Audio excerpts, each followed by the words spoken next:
ইরানের রাজপথ এখন আক্ষরিক অর্থেই মৃত্যুপুরীতে পরিণত হয়েছে। বিক্ষোভে নিহতের সংখ্যা নিয়ে যে তথ্য সামনে আসছে তা রীতিমতো আঁতকে ওঠার মতো।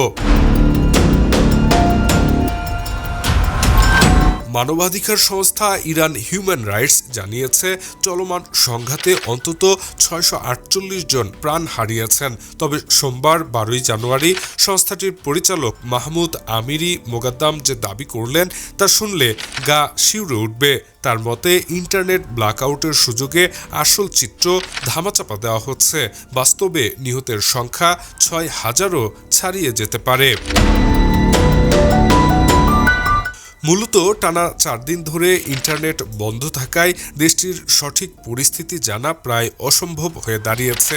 ওদিকে দেশটির সরকার এই রক্তক্ষয়ী পরিস্থিতির জন্য সরাসরি আঙ্গুল তুলছে আমেরিকার দিকে।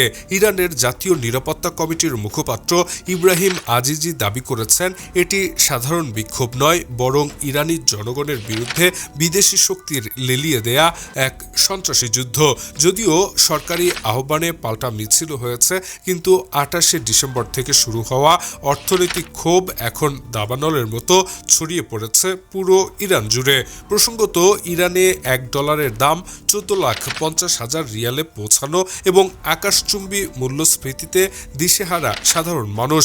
একদিকে লাশের মিছিল, অন্যদিকে সরকারের কঠোর অবস্থান।